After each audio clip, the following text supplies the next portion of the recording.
श्री स्वामी समर्थ।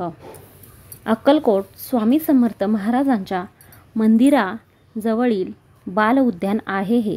तर मैत्रिणींनो, श्री स्वामी समर्थ समाधीस्थ झालेल्या दिवशी अक्कलकोटमध्ये नेमके काय घडले होते ती संपूर्ण माहिती ह्या व्हिडिओमध्ये आहे, त्यामुळे व्हिडिओ पूर्ण बघा, स्किप न करता। लाखो लोक स्वामी समर्थ नामाचा जप करतात। संकटाच्या वेळी स्वामी आपल्यासाठी धावून येतात आणि आपल्याला त्या संकटातून बाहेर काढतात। याची प्रचिती अनेकांना आली आहे। स्वामी, भिवू नकोस, मी तुझ्या पाठीशी आहे, हम गया नहीं जिंदा है असे सतत म्हणत आजही आपल्यात आहेत। पण 30 एप्रिल 1878 वार मंगळवार या दिवशी नेमके काय घडले? 30 एप्रिल वार मंगळवार। गेले 15 दिवस स्वामी काही विचित्र लक्षणे दाखवित होते। 12 दिवस झाले स्वामींनी अन्नही घेतले नव्हते। 30 एप्रिल मंगळवारची दुपार काकूबाई व इतर भक्तांच्या विनवणीवरून थोडीशी स्वामींनी पेज घेतली। त्यावेळी बाळप्पांनी स्वामींना सुपारी दिली व त्यांना हळूच झोपवण्यात आले। अक्कलकोट संस्थानाच्या राणीसाहेब त्यावेळी उपस्थित होत्या। स्वामींनी थोडी पेज घेतलेली पाहून राणीला आनंद झाला। आता आपल्या महाराजांना भय नाही असे म्हणून त्या वाड्यात परतल्या। 30 एप्रिल वार मंगळवार या दिवशी अक्कलकोटवासियांच्या काळजाचा ठोका चुकला। सर्व अक्कलकोट वासियांची हालचाल थांबली होती। या देवभूमीचे वातावरण गंभीर जाणवत होते।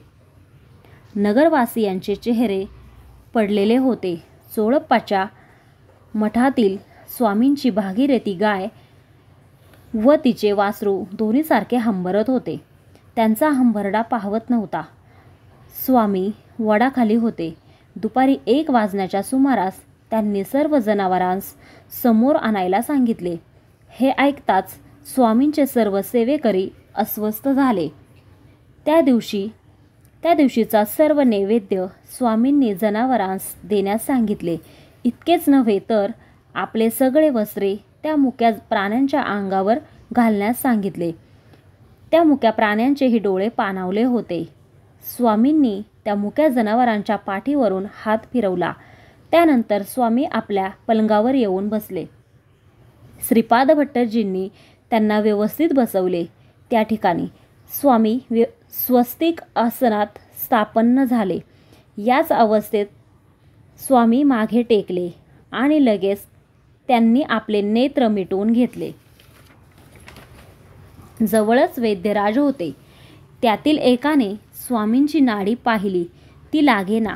वैद्य अस्वस्थ झाला, गडबडला। वैद्याची अवस्था पाहून वडाच्या झाडाखाली जमलेल्यांची एकच आक्रोश झाला। हजारो भाविकांना आपला हुंदका आवरता आला नाही।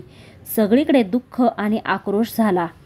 स्वामींच्या लीला आठवून सगळे भाविक हमसून रडत होते। सारे अक्कलकोट दुःख सागरात बुडून गेले होते। सगळ्या भाविकांचा एकच आक्रोश, हे गुरुमाय, आम्ही आता कोणाकडे पाहावे, कसे जगावे असा आक्रोश सुरू असताना इतक्यात एक चमत्कार झाला। एक सुखद धक्का बसला। स्वामींनी आपले डोळे उघडले आणि ते प्रेमाने सर्वांना निहाळू लागले। इतका उशीर चालू असणारा आक्रोश एका क्षणात शांत झाला। त्यावेळी श्रीकृष्णाचे वचन स्वामींच्या मुखातून बाहेर पडले, जो अनन्य भावे मला शरण येतो तो पूर्ण मुक्तीचा सोहळा पाहिल। जगावे कसे ही कला त्याला आत्मसात होईल। कोण जो मजवरी पूर्ण विसंबला। त्या वचनाने सगळे भारावून गेले। स्वामींनी सगळ्यांना आशीर्वाद देण्यास आपले 2 हात वर केले आणि 2 मिनिटांसाठी उघडलेले डोळे स्वामींनी पुन्हा बंद केले। अक्कलकोट दुःखाच्या सागरात बुडाले। असे आपले महाराज समाधीस्थ झाले। व्हिडिओ आवडला असेल तर चॅनलला सबस्क्राईब करा। काही चुकलं असेल तर क्षमा करा। श्री स्वामी समर्थ।